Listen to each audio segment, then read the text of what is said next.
Once upon a time, there was a boarding school called Grace College. It looked like a normal school during the day.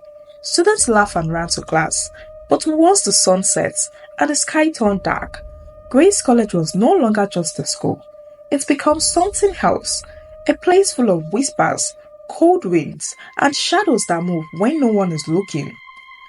Now, this school had a rule, a strange rule. If your uniform ever got torn or stained, return it to the uniform keeper. Do not wear it. Do not throw it away either. Bring it back. Nobody questioned it. They just obeyed, because those who didn't disappeared. It started when a student named Chidima wore a tall skirt. She had an exam and did not want to miss it, so she wore it anyway. She laughed and said, "I beg, what is the worst that can happen?" The next morning, Chidima didn't come for assembly. Her bed was empty, blood stained on the sheets, and a single finger was found by her pillow. Panic spread. Girls whispered. Teachers pushed everyone and called it an accident, but everyone knew the truth. The uniform keeper had come for her.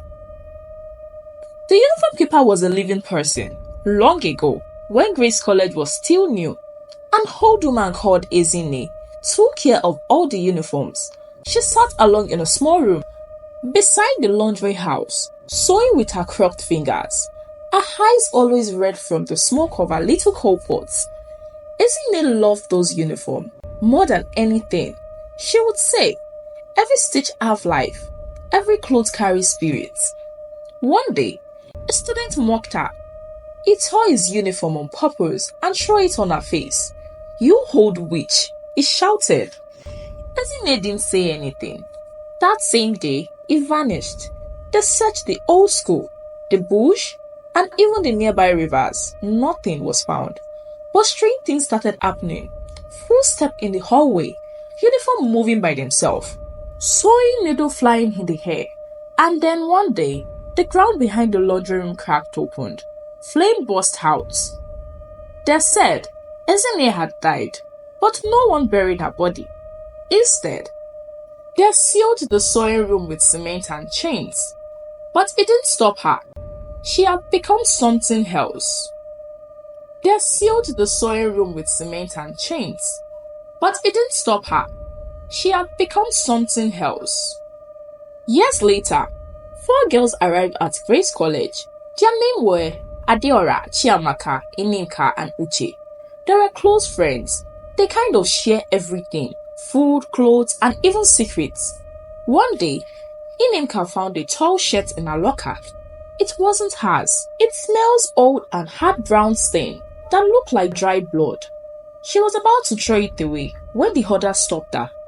"Let's find the uniform keeper's room," Adeora said. So at the midnight, they sneaked out. The moon was full. Crickets screamed. The wind was cold. Behind the laundry room, they found a wall with cracks and faded chalk drawing. Ininka touched it, and the wall shook. It opened, and they stepped inside. The air inside was thick and hot, like someone was breathing beside them. Sewing machines lined the walls, dusty and broken. Cobwebs hung from the ceiling. In the middle stood a tall mannequin, wearing a tattered school uniform.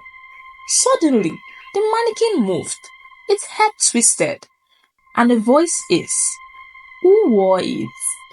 The girl screamed. They dropped the shirt and ran. The next morning, Uche woke up with a bite on her arm. Chiamaka's finger was bruised like someone had stepped on them. Adeora couldn't speak. Her voice was gone, but the shirt in Inimka's locker was gone too. The girls head to the school library. They searched for old books, anything about Ezine, until they found an old find-out journal. It held the truth. Years ago, 5 students died in a fire. Mr. Okeke, the founder, caused it. He forced the children to work in the laundry late at night. A lantern fell, and the fire started. Ezine tried to save them, but she couldn't. To protect their soul, she stitched the magic into their uniform. She believed their spirits would rest as long as their uniform were whole. Mr. Okeke covered it up, buried Ezine alive under the laundry room. He kept the rule: return every torn or stained uniform to Ezinne, because if you didn't, their soul would wake up and they would find you. The girls had to break the curse. They collected every tall uniform in the school. Some were hidden under beds, some were stuffed inside silly. They found all. They carried them to the pond, behind the school. They washed each, one after the other, until the water turned red. Then, they stitched each tears with white thread. At sunrise, they piled all the uniform in the courtyard and set them on fire.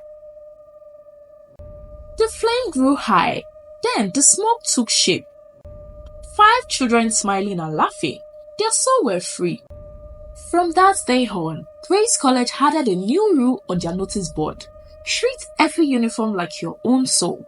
No more shadows, no more missing fingers. The school felt lighter, the air was clean, the sewing machine was silent.